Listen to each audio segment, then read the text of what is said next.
5월 17일 생생 주식입니다. 자, 미국 증시부터 해서 한국 증시로 전반적인 상황을 좀 짚어보는 그런 시간을 갖도록 할게요. 먼저 미국 증시부터 체크를 해보겠습니다.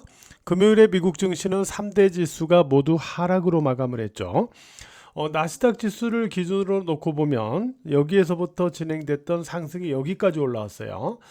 상당히 많이 상승한 그런 상승폭을 가지고 있는 상태에서 옵션 만기를 금요일로 맞이하면서 이게 겹치면서 전반적으로 좀 매물이 나왔다라고 볼 수가 있겠어요. 궁극적으로 볼 때 이 앞에서 이 상승 파동 요 구간이죠. 요 흐름 대비 여기에서 좀 매물 소화를 거쳤고요.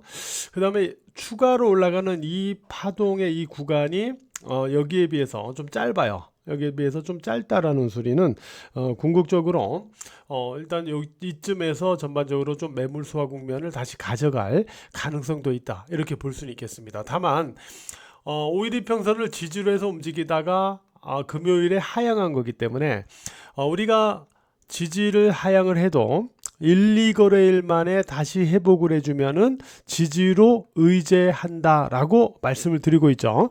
따라서 월요일이나 화요일 구간에서 5일 이평선을 다시 회복해주는 모습이 나온다면은 크게 문제는 없겠지만은 만약에 월요일과 화요일 구간에서 5일 이평선을 회복해주는 모습이 나오지 못한다면은 이쯤에서 좀 단기 매물 소화를 좀 거치는 그런 과정이 존재할 수는 있다. 이렇게 볼 수 있을 것 같습니다.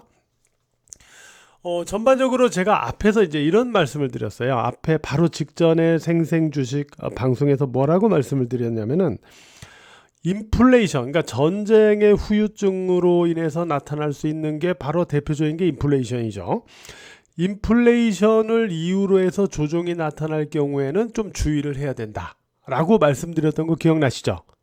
바로 이 부분입니다. 근데 이번에 조정이 나올 때 보면은 결국 인플레이션, 유가 상승이나 이런 인플레이션 이런 부분의 영향으로 이제 금리가 상승을 하게 되고 금리가 상승을 하게 되면 증시에 있던 돈들이 다시 은행 쪽으로 일부 흘러 들어갈 수가 있잖아요. 그죠? 금리가 올라가니까 이런 부분이 또 증시에 뭐 조정을 유발할 수 있다라는 뭐 이런 논리잖아요. 이런 부분이 전반적으로 일단 존재하는 그런 부분이 있습니다. 그런 가운데 물론 전반적으로 인플레이션을 전면에 내세우면서 조정이 나온 건 아니더라도 일부 인플레이션에 대한 또 여기에 따른 어떤 금리 상승에 따른 어떤 우려감 이런 부분을 갖고 조정이 나오는 그런 부분이 있는 만큼 이런 부분은 조금 유의를 하면서 우리가 볼 필요는 있겠죠. 미국과 이란의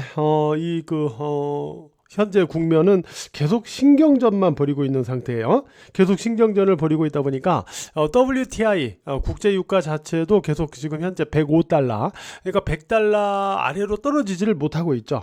그래서 미국과 이란이 계속 신경전을 벌이면서 국제유가 하락 요인이 아직은 부재하다라는 부분이 있고요. 또 트럼프가 이제 이런 부분을 해결하려고 중국을 방문했었는데 결국 아무런 성과가 없다. 라고 또 볼 수도 있어요. 이런 부분들도 일단 단기적으로는 좀 부담의 요인이 될 수도 있습니다. 어쨌든 월요일과 화요일 나스닥 지수가 5일 이평선을 다시 회복하느냐 못하느냐 이런 부분을 잘 주목하면서 우리가 봐야 되겠고요. 국내 증시 자금을 놓고 보면은 고객 예탁금과 주식형 수익증권 현재 140조 원으로 접근하는 그런 수준에 계속 머물고 있는 그런 모습이죠. 계속해서 국내 수급은 강화된 그런 모습을 나타내고 있기 때문에 한국 증시의 어떤 그 버팀목 역할을 계속 국내 수급이 하고 있다라고 볼 수 있을 것 같습니다. 반면에 외국인 투자자 같은 경우는 5월 7일부터 해서 지금 7거래일 연속 코스피에서 순매도를 보였는데 이 7거래일 연속 순매도한 누적 규모가 얼마냐면 무려 32조 원입니다. 무려 32조 원을 7거래일 만에 코스피에서 순매도했다는 소리예요. 너무 강한 매도죠. 그죠? 너무 강한 매도인데 이거를 기관이 받아냈다기보다는 개인 수급이 전반적으로 받아냈다라고 봐야 되기 때문에 이런 부분이 또 증시에 있어서 추가로 올라가는 데 있어서는 일단 부담 요인으로 좀 작용을 하고 있다라고 좀 봐야 될 것 같습니다. 자, 그러면 코스피 지수를 볼게요. 코스피에 먼저 주봉을 놓고 볼게요. 주봉을 보시면 자, 5주 이평선하고 이격이 있죠. 5주이평선하고 지난주 고점을 일단 감안해 보세요. 지난주 고점과 5주이평선 이격이 있죠. 이격이 있는 상태에서 매물과 충돌하고 있다라고 볼 수 있습니다. 그죠? 따라서 요 이격이 좀 해소되는 그런 과정이 좀 필요할 것 같고요. 자, 일봉상으로 놓고 볼게요. 일봉상으로 놓고 보면 자, 여기에서 음봉이 나오면서 5일 이평선을 물론 저점 기준이지만 하향을 했죠. 그리고 나서 빠르게 다시 회복을 했어요. 근데 문제는 또 빠르게 재하향을 했어요. 자, 하향 후 빠르게 회복을 한 건 좋은데 다시 빠르게 하향을 했거든요. 이거는 뭐냐면 5일 이평선이 약간 둔화될 가능성을 암시하는 부분이에요. 그래서 5일 이평선이 좀 둔화될 가능성이 있다라고 놓고 볼 때, 물론 종가 기준으로 놓고 보면은 5일 이평선을 계속 여기서 지지하다가 이제 금요일에 하향한 거니까 마찬가지로 월요일이나 화요일 구간에서 1, 2일 내에 5일 이평선을 다시 회복을 해준다면 문제는 없어요. 그러나 월요일과 화요일까지 5일 이평선을 회복을 못 해준다면 5일 이평선을 다소 둔화시키는 그런 영역이 나타날 수 있다. 5일 이평선이 둔화된다는 소리는 단기 매물 소화 영역이 필요하다라는 부분입니다. 자, 이런 경우에는 두 가지의 지지점을 체크해야 됩니다. 첫 번째는 21 이평선, 현재 7,000포인트로 접근하고 있는 21 이평선에 대한 지지를 체크를 해줘야 되겠고요. 이런 부분이 전반적으로 좀 확인돼야 됩니다. 그래서 이렇게 21 이평선의 지지 역할, 이게 어떻게 나타날지 요거를 우리가 확인해 볼 필요가 있겠습니다. 그래서 월요일, 화요일 1, 2거래일 만에 빠르게 5일 이평선을 회복하면 문제는 없지만 회복을 못할 경우에는 21 이평선의 지지 역할을 우리가 확인한다. 이번 주 이렇게 말씀을 드릴 수 있겠고요. 그 다음에 이제 코스닥입니다. 자, 잘 보세요. 요게 또 매매하는 데 있어서 중요한 포인트예요. 우리가 코스피는 많이 올라갔어요. 그죠? 코스피는 많이 올라왔죠. 뭐 8,000포인트까지 올라왔으니까 무려 4월부터만 하더라도 5,000에서부터 8,000까지 올라왔으니까 상승률이 이게 몇 프로예요? 상승률이 엄청나게 많이 나오죠. 그죠? 이런 상승률이 뭐 거의 60%, 그죠? 60%막 이렇게 육박하잖아요. 60% 이상. 이런 상승을 보였는데 코스닥 지수는 못 올라갔어요. 코스닥 지수는 물론 여기서 좀 반등 시도는 있었지만은 전반적으로 놓고 보면은 이 영역에서 코스피가 올라갈 때 못 올라갔단 말이에요. 그러면 코스피가 올라갈 때 코스닥은 못 올라갔단 말이에요. 그러면 코스피가 빠지면 코스닥이 올라가 줘야 됩니다. 사실은 이렇게 올라가 줘야만 전반적으로 코스닥으로 시세 주도권이 다소 넘어오는 그런 상황이 연출될 수가 있겠죠. 그런데 코스피가 올라갈 때 못 올라갔던 코스닥이 코스피가 빠지니까 같이 빠져버립니다.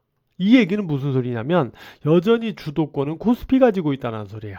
즉 코스닥으로 주도권이 이전되지 못하고 있다는 소리예요. 이 얘기는 조정 후 다시 대반등이 나타날 때도 역시 코스피가 이를 주도한다는 소리예요. 그럼 코스피가 이를 주도한다는 건 뭐가 주도한다는 소리예요? 다시 또 대형주가 주도한다는 소리예요. 그러니까 여전히 현재는 등락의 키가 코스피 대형주에 달려 있다는 소리입니다.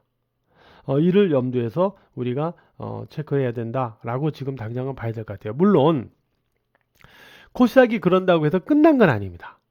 지금은 여전히 비주도권에서 소외가 되고 있는 영역이다라고 봐야 돼요. 앞으로 이제 코스닥이 주도권을 다시 지는 그러한 자리가 시세 주도권입니다. 주도권을 다시 지는 그러한 자리가 나타날 때를 좀 기다려는 줘야 되겠죠. 그래서 코스닥이 이런다고 해서 끝난 건 아닌데 때를 기다려줘야 된다라고 보고 있고 지금 당장은 여전히 주도권은 코스피 대형주 가지고 있다라고 봐야 된다라는 말씀을 드리고 있어요. 삼성전자를 갖다 놓고 볼 때 삼성전자는 지금 30만 원에 가서 이제 저항이 된 거죠. 30만 원에 가서 저항이 된 건데 이제 노조 파업 문제가 이제 가장 시급한 그런 문제인데 정부가 긴급 조정권을 예고하고 있죠. 정부가 긴급 조정권을 예고하고 있기 때문에 삼성의 총파업이 당장 실행될 가능성보다는 계속 갈등 영역에 놓여질 가능성이 있다라고 좀 보여집니다. 이런 가운데 이제 30만 원에 저항이 됐기 때문에 이젠 25만 원의 지지 역할을 확인해야 돼요.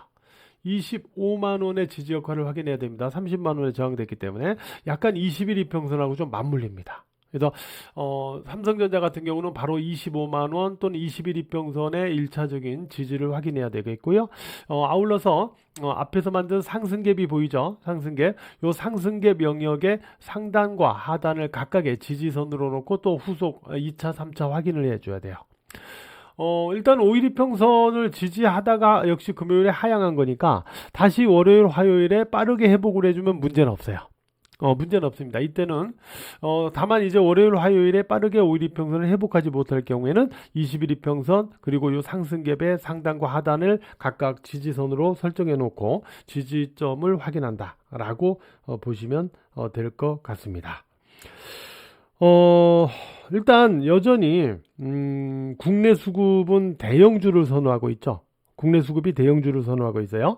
이거는 뭐냐면 소소한 일반 개미 자금보다는 큰 자금들이 최근 증시로 많이 유입이 되다 보니까 아무래도 실적 성장이 확실한 삼성전자와 SK하이닉스 같은 대형주 이쪽으로 수급이 좀 쏠리는 그런 현상이 존재하기 때문이다 라고 볼 수도 있겠습니다. 그래서 여전히 삼성전자와 SK하이닉스가 지수 등락에 키를 쥐고 있다. 이러한 관점은 이번 주도 유지하면서 봐야 되지 않을까 이렇게 생각이 되고 있습니다.